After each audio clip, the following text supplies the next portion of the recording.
पैर और चप्पल। अकबर बीरबल की कहानी। बीरबल बहुत नेक दिल इंसान थे। वह सदैव दान करते रहते थे और इतना ही नहीं, बादशाह से मिलने वाले इनाम को भी ज्यादातर गरीबों और दीन-दुखियों में बांट देते थे। परंतु इसके बावजूद भी उनके पास धन की कोई कमी न थी।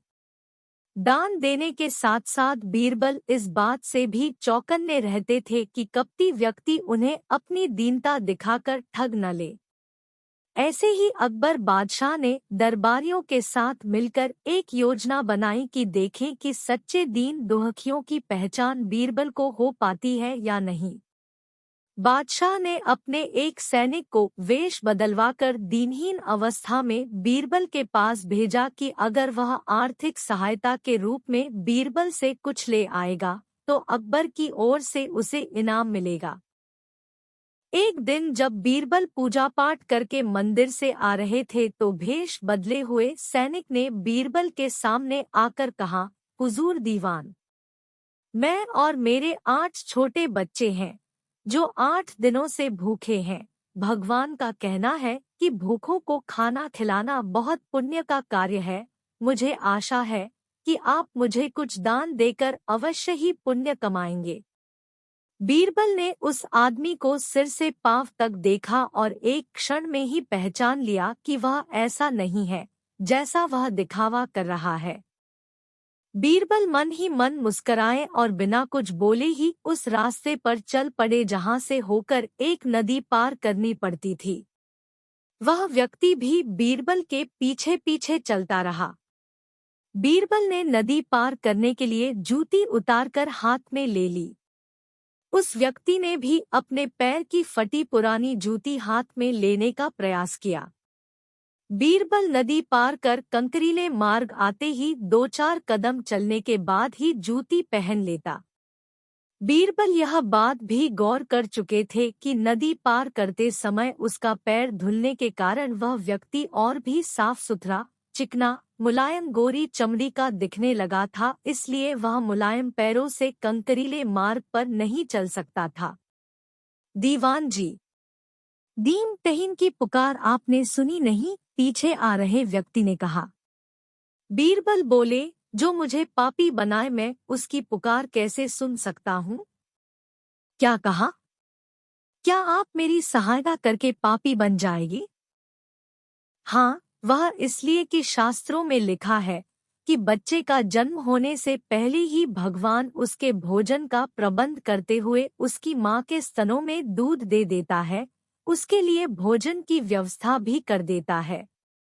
यह भी कहा जाता है कि भगवान इंसान को भूखा उठाता है पर भूखा सुलाता नहीं है।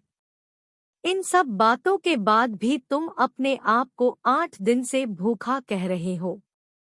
इन सब स्थितियों को देखते हुए यही समझना चाहिए कि भगवान तुमसे रुष्ट है और वह तुम्हें और तुम्हारे परिवार को भूखा रखना चाहते हैं। लेकिन मैं उसका सेवक हूँ। अगर मैं तुम्हारा पेट भर दूँ तो ईश्वर मुझ पर रुष्ट होगा ही। मैं ईश्वर के विरुद्ध नहीं जा सकता, न बाबा ना। मैं तुम्हें भोजन नहीं करा सकता क्योंकि यह सब कोई पापी ही कर सकता है। बीरबल का यह जवाब सुनकर वह चला गया। उसने इस बात की बादशाह और दरबारियों को सूचना दी। बादशाह अब यह समझ गए कि बीरबल ने उसकी चालाकी पकड़ ली है। अगले दिन बादशाह ने बीरबल से पूछा, बीरबल, तुम्हारे धर्म कर्म की बड़ी चर्चा है पर तुमने कल एक भूखे को निराश ही लौटा दिया, क्यों?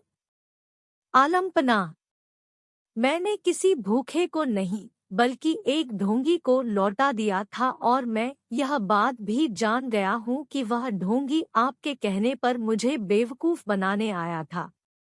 अकबर ने कहा, बीरबल, तुमने कैसे जाना कि यह वाकई भूखा न होकर ढोंगी है?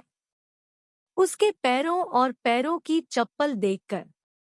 यह सच है कि उसने अच्छा भेष बनाया था मगर उसके पैरों की चप्पल कीमती थी। बीरबल ने आगे कहा, माना कि चप्पल उसे भीख में मिल सकती थी पर उसके कोमल मुलायम पैर तो भीख में नहीं मिले थे, इसलिए कंकड़ की गड़न सहन न कर सके।